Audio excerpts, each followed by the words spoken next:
ওই ছেলের নামে না তুই আমার কাছে নালিশ করছিলি, আর তুই শেষমেশ ওই ছেলের সাথে সম্পর্ক জড়াইলি। তখন তো বাজে ছেলে ছিল বাবা, এখন তো ভালো হয়ে গেছে। এই সাব্বিরের সাথে তোর না বিয়ে ঠিক?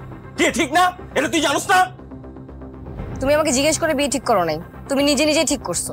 তোর এত বড় সাহস আমার মুখে মুখে তর্ক করস, তোর একটা থাপ্পড় দাঁত। আঙ্কেল আঙ্কেল আঙ্কেল প্লিজ গায়ে হাত দেবেন না। কেবল ইউনিভার্সিটিতে ভর্তি হয়েছে, আর বয়সটাও তো কম। আসলে আগেই যদি আমার সাথে ওর বিয়েটা হয়ে যাইতো তাহলে আজকের এই দিনটা আমরা দেখতে হইতো না। কিন্তু আমরাই তো চাইছিলাম ও একটু ম্যাচিউর হোক। যাই হোক, এ বয়সে ভুলটা হয়। তুমি ওরে বিয়ে করবা? কি বলতেছেন আঙ্কেল? বিয়ে করবো না মানে? ওর জন্য আমার কত বছরের অপেক্ষা। আমি বাবাকে দিয়ে আপনাকে প্রস্তাব পাঠাই। আপনি তো আবদার করছিলেন যে আপনার মেয়েটা ম্যাচিউর হোক, ইউনিভার্সিটিতে ভর্তি হোক। আমিও তো শুনছি, তাই না? এখন আঙ্কেল, বিয়ে আমি ওকে করব, আর ওরও আমাকেই বিয়ে করতে হবে। আপনি বিয়ের প্রিপারেশন নেন। আচ্ছা ঠিক আছে বাবা। বাবা তুমি এই ছেলের সাথে আমাকে বিয়ে দিতে চাও? তোমার সামনে কিভাবে কথা বলতেছিল? আমার করার কিছু নাই রে মা।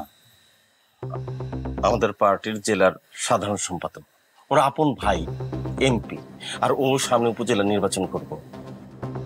এখন যদি তুই ওর বিয়ে না করস তাহলে আমার পলিটিক্যাল ক্যারিয়ার একেবারে শেষ। আর তোরও কিন্তু অবস্থা ভালো হইব না।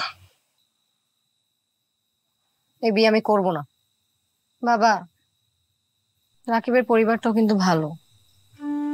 আমি জানি যে ও ভুল পথে ছিল, কিন্তু এখন ভালো হয়ে গেছে, পড়াশোনাটাও শেষ করে ফেলবে। ওরা এত ভালো যে ওর যে খালাতো বোনটা আছে না ছোট, ও কিন্তু ওই বাড়িতেই বড় হয়েছে, একদম নিজের মেয়ের মতো করেই বড় করছে।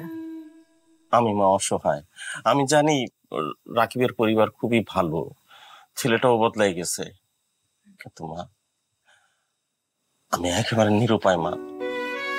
কিন্তু আমি অসহায় মা, আমি তোর জন্য কিছু করতে পারবো না।